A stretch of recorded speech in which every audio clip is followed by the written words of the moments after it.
জাহান্নামের গর্তের মধ্যে ঢোকাবো।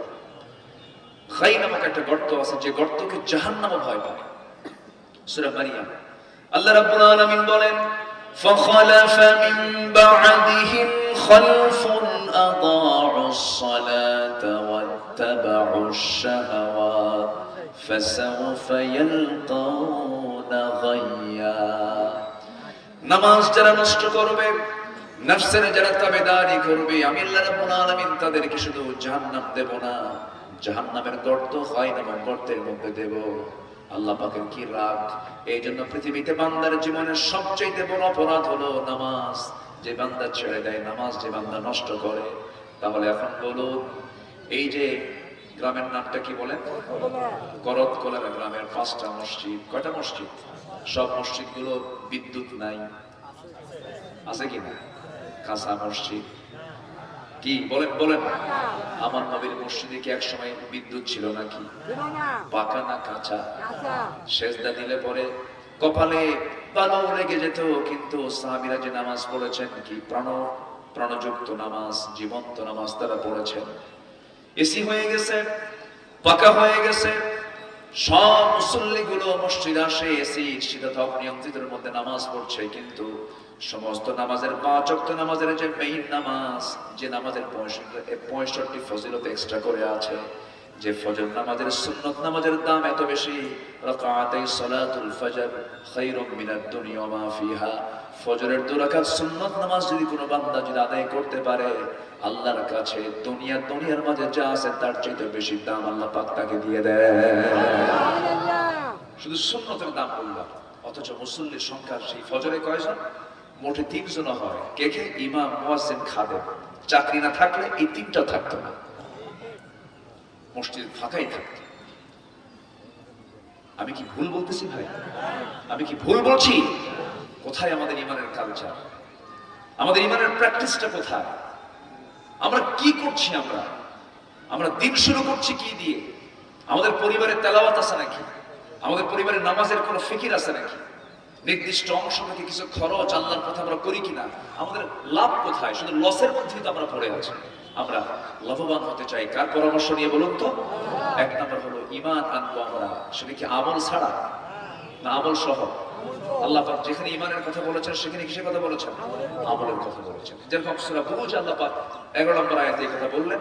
আবার সূরা কাহফের শেষে আল্লাহ রাব্বুল আলামিন বলেছেন, আল্লাহ রাব্বুল আলামিন বলেন, ইন্নাল্লাযীনা আমানু ওয়া আমিলুস সালিহাতি কানাত লাহুম জান্নাতুল ফিরদাউসি নুজুলা খালিদিনা ফিহা লা ইয়াবগুনা আনহা হিওয়ালা।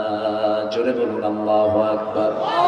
ঈমান যারা আনবে, নেক আমল যারা করবে, আমি আল্লাহ রাব্বুল আলামিন তাকে নরমাল কোন জান্নাত দেব না। 8টা জান্নাতের দরজা। 1 নম্বর জান্নাত জান্নাতুল ফিরদাউস আমি তার হাতে তুলে দেব। যেরকম সুবহানাল্লাহ। আর এই জায়গায় সূরা মুমিনুন বলছেন, উলাইকা হুমুল ওয়ারিসুন আল্লাযীনা ইয়ারিসুনাল ফিরদাউস হুম ফিহা খালিদুন। যারা নামাজে যত্নশীল হবে, আমি আল্লাহ রাব্বুল আলামিন তাদেরকে জান্নাতুল ফিরদাউসের ওয়ারিস বানায়া দেব। কি বেস্ট অফার! এত মজবুত অফার পৃথিবীর কে দেবে ভাই? জান্নাতের একটা কোড়া রাখার জায়গার নাম হচ্ছে খায়রুদ দুনিয়া ওয়া মা ফিহা। দুনিয়া এবং দুনিয়ার মাঝে যা আছে তার চাইতে বেশি দাম হলো জান্নাতের শুধু একটা লাঠি কোড়া রাখার জায়গা। আল্লাহু আকবার। আমরা কোন দিকে ছুটে যাচ্ছি? আর আমাদের ছুটে যাওয়া দরকার কোন দিকে?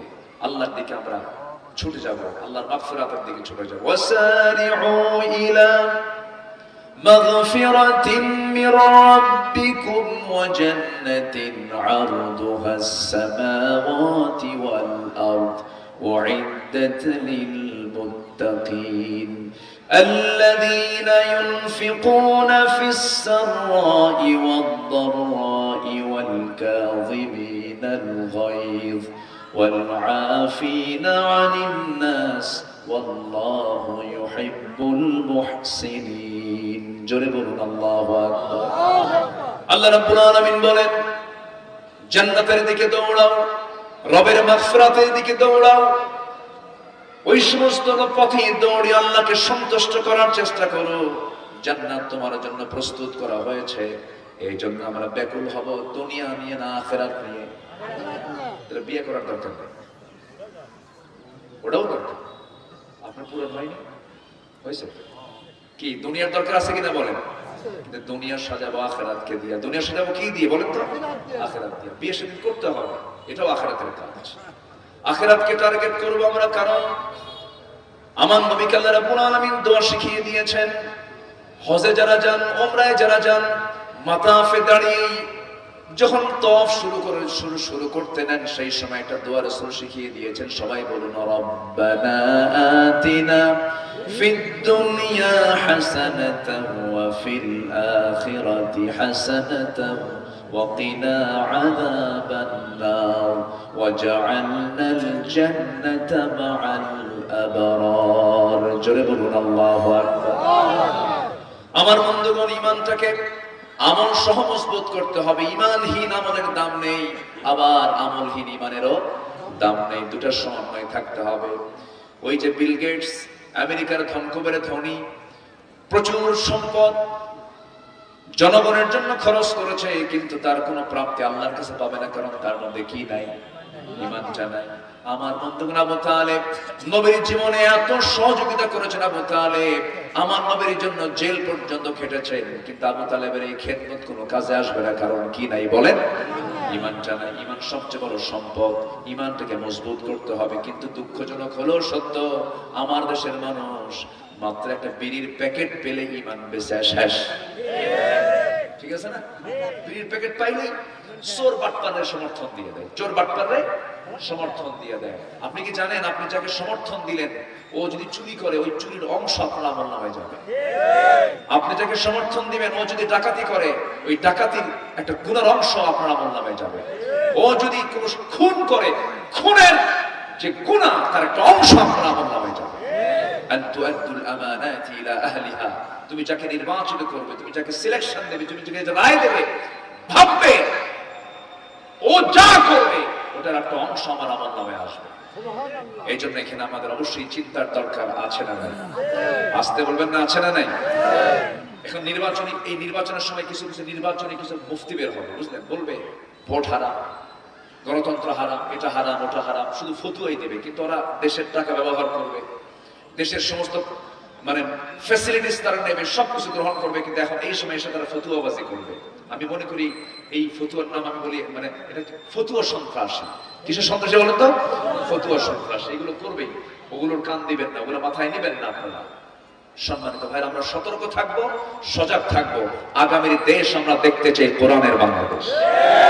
রাজি আছেন তো ইনশাআল্লাহ? আইয়ুবের শাসন উনি দেখেছেন, আইয়ুবের শাসন দেখেছেন, মুজিবের ভাষণ শুনেছেন, জিয়া কেটেছেন খাল, আমাদের চাচার সাদের তাল বেতাল, মাঝখান দিয়ে চলছে শুধু হরতাল আর হরতাল। সব দেখা শেষ, আগামীর দেশ আমরা দেখতে চাই কোরআন হাদিসের বাংলাদেশ। রাজি আছেন কারা কারা? হাত উঁচু করে দেখা।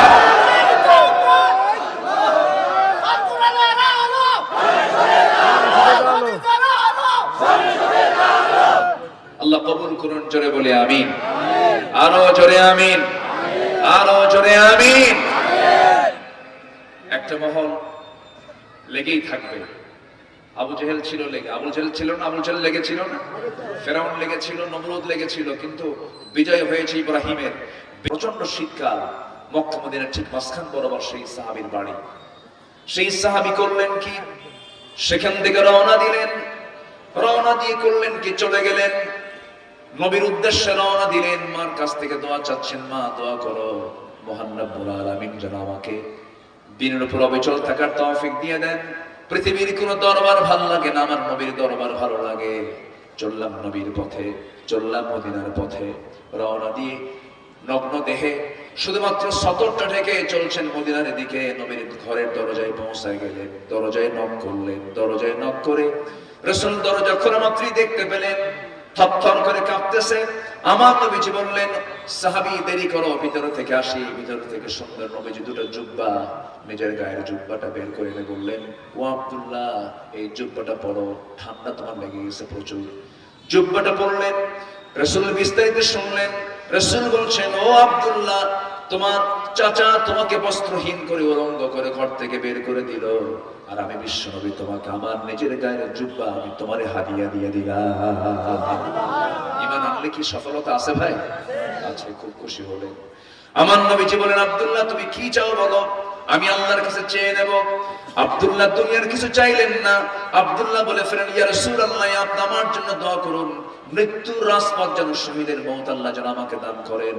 আমার নবীজি কেঁদে কেঁদে বলছেন, আকাশের মালিক আল্লাহ, আমার আব্দুল্লাহর জানমাল তুমি কাফের বেঈমানদের জন্য হারাম করে দাও। এই দোয়া শোনা মাত্রই সাহাবীর চোখে পানি। সাহাবী বলছেন, ইয়া রাসূলুল্লাহ, দোয়া চাইলেন কি, দোয়া করলেন কি? এমন তো দোয়া আমি চাই নাই হুজুর, আপনি আমার জন্য এমন দোয়া করলেন কেন? কাফের মুশরিকরা আমাকে মারতে পারবে না, আমি শহীদ হব কেমনে? আমার রাসূল বললেন, ও আব্দুল্লাহ, তুমি এমন চিন্তা করছো কেন? ওয়া ইম্মা তাআলা ফিরাশিহি, যদি কোনো বান্দার দিলে শাহাদাতের তামান্না যদি লালন হয়ে থাকে, মহান রব্বুল আলামিন তাকে বিছানায় মৃত্যু হলে, ওয়া ইম্মা তাআলা ফিরাশিহি, শহীদের দরজা বিছানাতে আল্লাহ রাব্বুল আলামিন তাকে দিয়ে দেন। খুব খুশি হলেন সাহাবী। এরপর কোরআনটা তুলে দিলেন, যাও আসহাবে সুফার সদস্য হয়ে যাও। আসহাবে সুফার মধ্যে ঢুকে পড়ে চিৎকার মেরে মেরে কোরআন পড়েন আব্দুল্লাহ। সাহাবীরা বিরক্ত, নবীর কাছে এসে বলছেন, ইয়া রাসূলুল্লাহ, এত জোরে জোরে নতুন করে একজন তেলাওয়াত করা শেখা শুরু করেছে, খুব কষ্ট হয়। নবী হুজুর, আপনি মেহেরবানি করে আপনি একটু বারণ করেন। কে? আব্দুল্লাহ। রাসূল কেঁদে কেঁদে বলছেন, আমার সাহাবীরা, আমার আব্দুল্লাহর কোরআন তেলাওয়াতে তোমরা কেউ বাধা দিও না। জোরে জোরে কোরআন পড়ার কারণ আছে, কারণ আব্দুল্লাহ দিন গ্রহণ করতে গিয়া সে দুনিয়া বিক্রি করে সেই ঈমানটা এনেছে। যেরকম সুবহানাল্লাহ। আমার নবীজি কাছে কাছে রাখতেন, খুব স্নেহ করতেন, খুব মহব্বত করতেন, এক্সট্রা করে নজর দিতেন, এক্সট্রা করে কেয়ার করতেন। কোন এক অভিযানে বের হলেন, অভিযান শেষ হয়ে গেল, মদিনার দিকে ফিরে আসতেছিলেন। হঠাৎ করে সে আব্দুল্লাহর সাথে ছিলেন, অসুস্থ হয়ে পড়লে পরে রাসূলকে বলা হলো, হুজুর, আপনার সেই অত্যন্ত কাছের সাহাবী আব্দুল্লাহ অসুস্থ হয়ে পড়েছে। রাসূল আফসোস করে বলছেন, সাহাবীরা, সর্বোচ্চটুকু দিয়ে তার সেবা করো, নার্সিং করো। আমার আব্দুল্লাহ আমার খুব প্রিয় সাহাবী। 3 দিন চেষ্টা করার পরেও বাঁচানো গেল না, মারা গেলেন। নবীর কাছে গিয়ে শুধু বলা মাত্রই বলা হলো, হুজুর, আপনার প্রিয় আব্দুল্লাহ বেঁচে নাই। আমার নবীর চক্ষু বেয়ে বেয়ে টপ টপ করে পানি পড়া শুরু হলো। দয়া হলো, মায়া হলো। রাসূল বলছেন, সাহাবীরা, আমার আব্দুল্লাহর জানাজার দায়িত্ব আমি কারো কাঁধে চাপায়া দিতে চাই না। আমার প্রিয় আব্দুল্লাহর জানাজা আমি রাসূল নিজে আদায় করব। রাসূল খুব ভালোবাসতেন সব সাহাবীকে। সাহাবীরা রাসূলকে খুব ভালোবাসতেন। আশিদ্দাউ আলাল কুফার রুহামাউ বাইনাহুম। আমার নবীজি সুন্দর করে বললেন, গোসলটা করায়া দাও। জানাজায় হাজির হলেন, রাসূল জানাজা পড়ায়া দিলেন।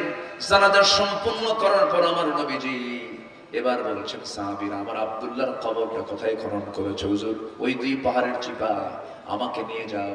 রাসূল নিজে চলে গেলেন। এবার বলছেন, সাহাবীরা রে, আমার আব্দুল্লাহর কবরে তোদের কাউকে নামতে দেব না। আমার আব্দুল্লাহর কবরে আমি রাসূল নিজে নামবো। রাসূল নিজে নামলেন। আমার রাসূল নিজে নেমে দুটো হাত আগায় দিচ্ছেন আর বলছেন, আবু বকর আমার ডানে নামো, ওমর আমার বামে নামো। 3 জন পৃথিবী বিখ্যাত ব্যক্তি ওই সাহাবীর কবরে নামলেন, হাতটা আগায় দিলেন। লাশটা যখন রাসূল ধরলেন, বললেন, আবু বকর মাথা ধরো, ওমর পাটা ধরো। আমার নবীজি সয়া দিলেন, বুকের উপরে হাত রেখে বলছে, আরশের মালিক আল্লাহ, এই মুহূর্ত পর্যন্ত আমার কলিজার টুকরা আব্দুল্লাহর উপরে আমি সন্তুষ্ট আছি। আমার আব্দুল্লাহকে তুমি আল্লাহ মাফ করে দাও। আমার নবী যেমন করে দোয়া করেন, পাশে দাঁড়িয়ে থাকা জগৎ বিখ্যাত সাহাবী সাদ ইবনে আবি ওয়াক্কাস, যিনি সমুদ্র তরঙ্গ ঘোড়ায় দাবড়িয়ে পার হয়েছিলেন, এত বড় আল্লাহওয়ালা সাহাবী সাদ ইবনে আবি ওয়াক্কাস চিৎকার মেরে বলছেন, আকাশের মালিক আল্লাহ, আমি সাদ ইবনে আবি ওয়াক্কাস যদি আজকে জীবিত না হয়ে যদি ওই কবরের বাসিন্দা হতে পারতাম, আমার জীবনটা বড় ধন্য হয়ে যেত। যে কবরে একজন মাইয়াতকে বিদায় দেওয়ার জন্য পৃথিবীর সর্বশ্রেষ্ঠ 3 জন মানুষ তার কবরে নেমে তাকে বিদায় জানাইয়া দেয়। এই যে সম্মান, এই যে মর্যাদার মূল কারণ হলো দুনিয়া বিক্রি করে তারা ঈমানের যত্ন নিয়েছেন। জোরে কোন সুবহানাল্লাহ। নাম্বার 1 চলে গেল সফল হওয়ার 9টা শর্ত। নাম্বার 2 হলো পরিশুদ্ধিতা। নফসের মধ্যে শুদ্ধতা আনতে হবে। নেতৃত্ব দিচ্ছি কার জন্য? নামাজ পড়ছি কার জন্য? ব্যবসা করছি কার জন্য? জনসেবা করছি কার জন্য? নামাজ পড়ছি কার জন্য? আল্লাহ রাব্বুল আলামিন বলেন কোন বান্দা সফল? قد أفلح من تزكى وذكر اسم ربه فصلى। আর এই জায়গায় বলছেন قد أفلح من زكاها وقد خاب من دساها। জোরে বলুন আল্লাহু আকবার। রাসূল একদিন বলছেন তাকওয়া হা হুনা, আত-তাকওয়া হা হুনা। তাকওয়া হলো ভিতরের, তাকওয়াটা কিসের? ভিতরের। আল্লাহ পাক বাহিরে দেখবেন না ভিতর দেখবেন? বাহির না ভিতর? ভিতরটা দেখবেন। ইন্নাল্লাহা লা ইয়ানজুরু ইলা সুওয়ারিকুম ওয়ালা ইলা জাসামিকুম ওয়ালাকিন ইয়ানজুরু ইলা কুলুবিকুম ওয়া আমালিকুম। আল্লাহ তোমাদের বাহ্যিক বেশভূষা দেখবেন না, চেহারার সৌন্দর্য দেখবেন না, আল্লাহ দেখবেন ভিতরটা। যেমন করে বেলালের বাইরেটা তেমন সুন্দর ছিল না, কিন্তু বেলালের ভিতরটা দেখে আল্লাহ রাব্বুল আলামিন পৃথিবীর প্রথম মুয়াজ্জিন তাকে বানায়াছেন। জোরে বলুন সুবহানাল্লাহ। এইজন্য আমরা নফসের শুদ্ধতা আনবো। জোরে বলি ইনশাআল্লাহ। আমি তো আল্লাহরই গুণগান দেওয়ার জন্য দুনিয়াতে আসছি। আমাকে দিয়েছেন সবকিছু কে? আমার মাথা থেকে পা পর্যন্ত কার দেওয়া? ডাক্তাররা কখনো নাস্তিক হয় না, সাহিত্যিকরা নাস্তিক হয়। ডাক্তাররা কেন নাস্তিক হয় না? ডাক্তাররা মানুষের বডি দেখে আর সুবহানাল্লাহ বলে, আল্লাহু আকবার বলে। মাথা থেকে পা পর্যন্ত এই চোখ, এই কান, এই নাক, পদ্মা মেঘনা যত বড় তার চেয়েও বড় হলো এই চোখ, কান, নাক। আল্লাহু আকবার। এই জানিস ভাই হসপিটাল চালান, ডাক্তাররা নাস্তিক হয় না। ডাক্তাররা সবসময় সুবহানাল্লাহ আলহামদুলিল্লাহ বলে আশ্চর্য হয়ে যায়। আল্লাহু আকবার। আল্লাহ পাক বলেছেন বান্দা নিজের দিকে তাকা, আমি তোরে কি দেই নাই, মাথা থেকে পা পর্যন্ত দেখ। এই যে চোখ, এই চোখ কে বানিয়েছেন? আস্তে বলে এই চোখ কে বানিয়েছেন? বলেন আল্লাহ বানিয়েছেন। প্রতিটি চোখে মানুষ গড়ে প্রতি মিনিটে 15 থেকে 20 বার পলক ফেলে। এই পলক শুধু পড়েই না, প্রতিটা বার পড়ার সময় অস্ত্র থেকে লিকুইড ছড়িয়ে দেয় পুরো চোখে। এর ফলে চোখ থাকে আর্দ্র, ধুলাবালি, ক্ষতিকর জীবাণুমুক্ত। পলক হলো চোখের প্রাকৃতিক ওয়াইফাই। এরপরে যা ঘুমের মধ্যে চোখের সুরক্ষা নিশ্চিত করে। প্রতিদিন আমাদের চোখ থেকে প্রায় 1 মিলিলিটার অস্ত্র তৈরি হয়, যা স্বচ্ছ অথচ অত্যন্ত কার্যকর এক তরল পদার্থ। এই অস্ত্রের মধ্যে থাকে লাইসোজাইম নামের এক প্রাকৃতিক অ্যান্টিবায়োটিক, যা চোখকে ব্যাকটেরিয়ার আক্রমণ থেকে রক্ষা করে। সুবহানাল্লাহ বলবেন না?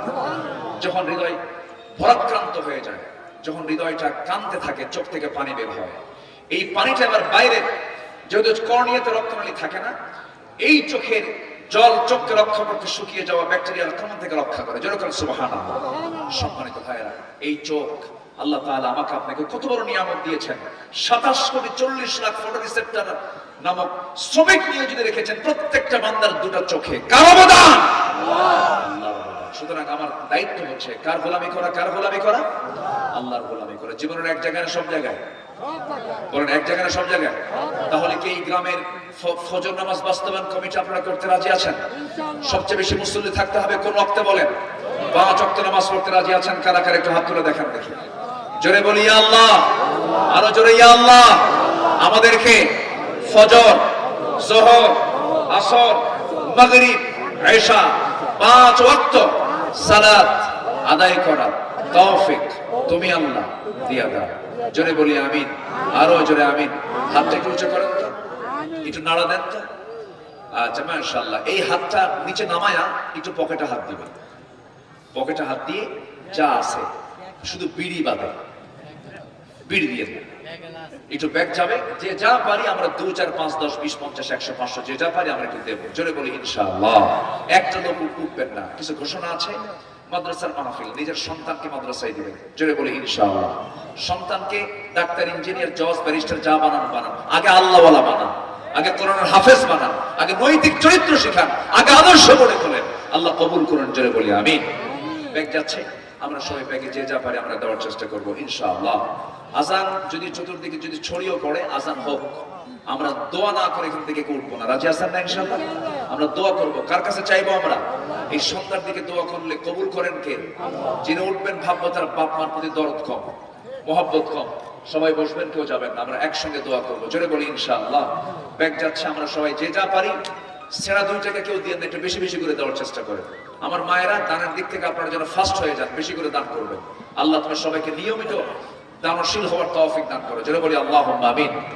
আচ্ছা, আর কে আছে? মাদ্রাসায় কিছু ছাত্র দরকার।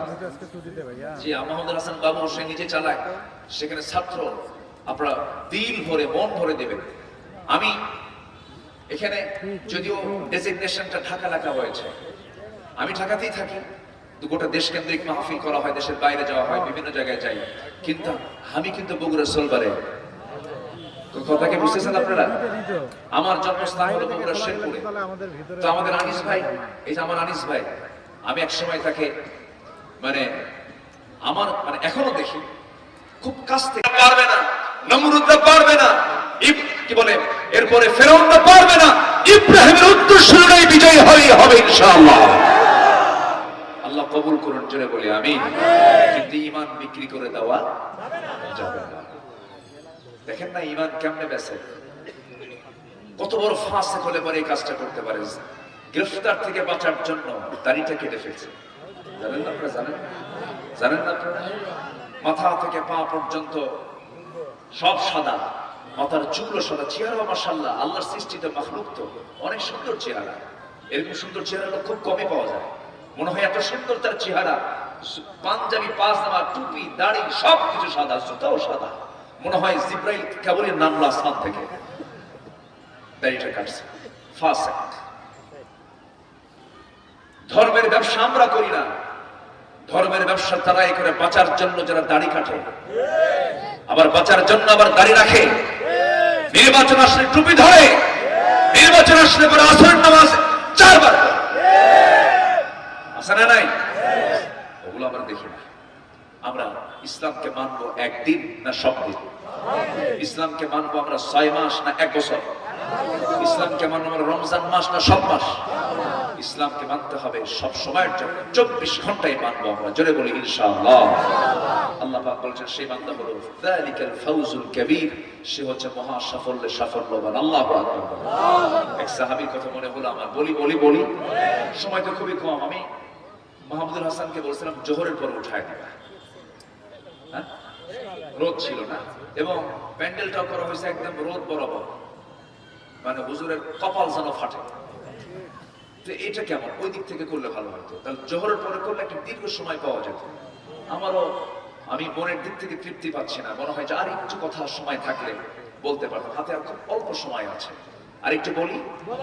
কারো কোনো আপত্তি নেই তো? এখানে মাগরিবের নামাজ হবে, রাজি আছেন তো ইনশাআল্লাহ? উম্মতে মুহাম্মাদের জন্য গোটা পৃথিবীর জমিনটাই হলো সেজদার জায়গা, মসজিদ। আলহামদুলিল্লাহ বলে। এটা এই উম্মতের জন্য ফ্যাসিলিটি করে দিয়েছেন কে? আল্লাহ তাআলা। আগে তা ছিল না, আগে নির্দিষ্ট জায়গায় গিয়ে নামাজ পড়া লাগতো, নির্দিষ্ট জায়গায় গিয়ে ইবাদত করা লাগতো, কিন্তু এই উম্মতের জন্য গোটা জমিনটাই হলো সেজদার জায়গা। আলহামদুলিল্লাহ বলে। সম্মানিত ভাইরা, সেই সাহাবী ঈমানের দাওয়াত পেয়েছেন, কালিমার দাওয়াত পেয়েছেন, কালিমা গ্রহণ করে নিয়েছেন। একটু মনোযোগ দিয়ে কথাটা শুনবেন, দেখেন তাদের ঈমানটার ওয়েট কত। ঈমান এনেছেন, হঠাৎ করে চাচার কানে সংবাদ গেছে, চাচা এই ভাতিজাকে ছোটবেলা থেকে মানুষ করেছে, বাপটা জন্মের পূর্বে মারা গেছে, একটা অধিকার আছে। বললো বাবা, শুনলাম তুমি নাকি কালেমা পড়েছো, আমাদের বাপ দাদা কত কি আছে, এগুলো সব বাদ দিয়ে তুমি এটা করলা। আমাদের দেশেও কিন্তু কিছু কিছু লোক আছে, দেখবেন বাপ দাদার কালচার ছাড়ে না, বাপও সোর আমিও সোর, এরকম আছে কিনা বলেন? তো এই সাহাবী বলছে, চাচা আপনি আমাকে বলবেন কেন এরকম, আপনি আমার মুখ থেকে শোনেন, আমি তো কালিমার স্বীকৃতি দিয়ে দিয়েছি, আমি চাই আপনিও কালিমা পড়ে আমরা একসঙ্গে জান্নাতে চলে যাই। চাচা গেছে খেপে গিয়ে বলছে, হাসবুনা মা ওয়াজাদানা, আমার জন্য যথেষ্ট আমার বাপ মা যা রেখে গেছে, আমি এর বাইরে যাব না, নতুন ধর্ম ধরবো না। সঙ্গে সঙ্গে এবার ভাতিজা বলছে, চাচা আপনি আমার ব্যাপারে কি সিদ্ধান্ত নেবেন জানি না, তবে আমি দিন গ্রহণ করেছি, আমি এ থেকে কোথাও নড়বো না। তুমি কি জানো ভাতিজা, তোমার অর্জিত যত সম্পদ আমি তোমাকে দিয়েছি, তুমি যা কামাই করছো সব আমি আমার কওমের লোক সবগুলো নিয়ে তোমার থেকে টেনে হেঁচড়ে সব নিয়ে নেব। মুসকে হাসিতে বললেন, চাচা শুধু আমার সম্পত্তি কেন, গোটা দুনিয়া আমার হাতে তুলে দেওয়ার পর এটাও যদি নিয়ে নেন, বিনিময়ে আমি ঈমান বিক্রি করতে পারবো না। অথচ আমরা বিক্রি করি কিসের বিনিময়ে? হ্যাঁ, সামান্য বিড়ির প্যাকেট। বিড়ি খাওয়া তো সুন্নতে মুআক্কাদা নাকি? এ জাতি নামাজ পড়ে বেশি না বিড়ি খায় বেশি? বাপরে বাপ, বিড়ি খাওয়ার সাইজ দেখে মনে হয় এটা সুন্নতে আদব, এত খাওয়া খায়। সকালবেলা ব্রেকফাস্ট মিস হতে পারে, কিন্তু বিড়ি খাওয়া মিস নয়। খেতে হবে, না খেলে হবেই না। আল্লাহ আমাদের সকল নেশা থেকে বাঁচান, জোরে বলি আমিন। তো এই সাহাবী বললেন, চাচা আপনি কি করবেন? থাপ্পড় মেরে ফেলে দিয়ে কওমের লোকগুলো নিয়ে রক্তাক্ত করে জামা টেনে ছিঁড়ে এমনকি লুঙ্গিটা পর্যন্ত খুলে নিয়ে উলঙ্গ করে ঘর থেকে বের করে দিয়েছে। উনি বের হয়ে গেলেন, সব দিয়ে দিলেন। মার দরজায় গিয়ে ডেকে বলছে, মা দরজাটা খুলে আমার দিকে তাকাইও না, আমার চাচা আমার লুঙ্গিটা পর্যন্ত খুলে গেছে, আমার কিচ্ছু নাই। আম্মা দেখো তো ঘরের মধ্যে কোনো কিছু আছে নাকি। এক খণ্ড কাপড় তাকে দেওয়া হলো, প্রচন্ড সবার সাথে এবং বিনিময় হচ্ছে। তবে মানুষ দুর্নীতিমুক্ত একটি সুশীল সমাজ, সুশীল রাষ্ট্র এই জাতি দেখতে চায়। আল্লাহ কবুল করুন, জোরে বলি আল্লাহুম্মা আমিন, জোরে বলি আমিন। যুবকরা সচেতন হয়ে গেছে। আমরা যারা সন্তানদের বাবা, আমরা পারি নাই, কিন্তু জুলাইয়ে বাপরা পারছে না, সন্তানরা পারছে। বলে সন্তানরা, ওরা ওদের পালস ওরা বুঝে গেছে এখন, ওরা খুব সতর্ক, ওরা খুব কনসাস। আল্লাহ যুবকদেরকে দিনমুখী বানিয়ে দাও, জোরে বলি আল্লাহুম্মা আমিন। আমি খুব অল্প সময়ে কিছু কথা বলতে চাচ্ছি, তবে যে সময়টা আছে যদি অর্থবহ আলোচনা হয়, এটা বিশাল সময়। আমার দেশে একটা মানে ভুল একটা বিষয় প্রচলিত, সেটা হলো ওয়াজ যদি 2 ঘন্টা না হয় এটাকে ওয়াজ হলো। কিছু শ্রোতা বলে যে হুজুর উঠলেন আর নামলেন, এ কি হলো, 2 ঘন্টা ওয়াজ না হলে তো হয় না। আবার কিছু কিছু আলোচক আছে কেবল 2 ঘন্টা শেষ হলো, আমার তো গাইতে গরম হলো। কিন্তু না, বিশ্বের সেরা ভাষণ যিনি দিয়েছেন তিনি হচ্ছেন মুহাম্মদ সাল্লাল্লাহু আলাইহি ওয়াসাল্লাম। তার নাতিদীর্ঘ শ্রেষ্ঠ ভাষণের মধ্যে একটা ভাষণ ছিল হলো ইয়াখতাবু ফি হাজ্জাতিল বিদা ইত্তাকু রাব্বাকুম সাল্লু খামসাকুম ওয়া সুমু শাহরাকুম ওয়া আদ্দু যাকাতা আমওয়ালিকুম ওয়া আতিউ উমারাআকুম তাদখুলু জান্নাতা রাব্বিকুম আও কামা ক্বালা আলাইহিস সালাতু ওয়াস সালাম। আমার রাসূল ছিলেন জামিউল কালাম, অনেকগুলো কথা এক লাইনে শেষ করা মানুষ ছিলেন মুহাম্মদ সাল্লাল্লাহু আলাইহি ওয়াসাল্লাম। যেরকম তিনি বললেন এক লাইনে, আল্লাহকে ভয় করো, নামাজ পড়ো, রোজা রাখো, যাকাত ঠিক মতো আদায় করো, মালের নেতার আনুগত্য করো, তাদখুলু জান্নাতা রাব্বিকুম, তোমার রবের জান্নাতে অনায়াসে প্রবেশ করো। তাহলে দেখেন ওয়াজটা 30 সেকেন্ডে রাসূল শেষ করে দিয়েছেন। তো আমার নবীজি যে ভাষণটা দিয়েছিলেন বিদায় হজের, মাত্র যা শেষ করতে 15 থেকে 20 মিনিট সর্বোচ্চ লাগবে, সেখানে আমাদের 2 ঘন্টাও পোষায় না, হয় না। কিন্তু ফলাফল হলো নামাজি পড়ে না। কি পড়ে না? নামাজি পড়ে না। তাহলে আমাদের আলোচনা বেশি দরকার না আমল বেশি দরকার? বলেন কি বেশি দরকার? আমল বেশি দরকার। আসুন না আমরা একটু কোরআন থেকে কিছু কথা শুনি, আল্লাহ তাআলার কিছু পরামর্শ আমরা নেওয়ার চেষ্টা করি। আমরা জীবনে বহু লোকের পরামর্শ নিয়েছি, ব্যক্তির পরামর্শ নিয়েছি, নেতার পরামর্শ নিয়েছি। আমরা সফল হওয়ার জন্য একটু পরামর্শ নেব কার থেকে বলেন তো? আল্লাহর থেকে। আমরা কোনো কিছুতে কি লস খেতে চাই বলেন তো? যদি কেউ ব্যবসা করেন, কেউ কি লস খেতে চান? কিন্তু লস কিন্তু হয়ে যায়। কিন্তু আল্লাহ বলছেন, বান্দা তোমার কিছু কিছু কাজ আছে, যে কিছু কিছু আমল আছে যে আমলে তোমার কোনো লস নাই। জোরে কান সুবহানাল্লাহ। বিজনেসের আরবি হলো তিজারা, বাংলা হলো ব্যবসা, ইংলিশ হলো বিজনেস। তিজারা শব্দটি আল্লাহ পাক প্রয়োগ করেছেন সূরা ফাতিহার মধ্যে। আল্লাহ রাব্বুল আলামিন বলেন, ইন্নাল্লাযীনা ইয়াতলুনা কিতাবাল্লাহ ওয়া আকামুস সালাতা ওয়া আনফাকু মিম্মা রাযাকনাহুম সিররান ওয়া আলানিয়াতান ইয়ারজুনা তিজারাতান লান তাবুর। জোরে বলুন আল্লাহু আকবার। নিঃসন্দেহে যারা 3টা কাজ করবে তাদের ব্যবসায় কোনো লস নেই। নাম্বার 1 হলো আল্লাহর কালামকে যারা সুন্দর করে তেলাওয়াত করবে, দিরাসাত করবে, তাদাব্বুর করবে, সুন্দর করে কিরাআত করবে, ইকরা। এরপর আরেক যে ওয়ান্তুম তাদরুসুন বলেছেন, আফালা ইয়াতাদাব্বারুনাল কুরআন বলেছেন, তাদাব্বুর, কিরাআত, তিলাওয়াত, এই সমস্ত কাজগুলো 1 নম্বরে যারা করবে। নাম্বার 2 হলো যারা নামাজ কায়েমের সংগ্রাম করবে। নাম্বার 3 হলো যারা গোপনে প্রকাশ্যে আমার পথে যারা ইনফাক করবে, খরচ করবে। আশা করা যায় তাদের কোনোদিন কোনো ব্যবসায় লস হবে না। যেরকম সুবহানাল্লাহ। এই 3 কাজে কোনো লস নাই।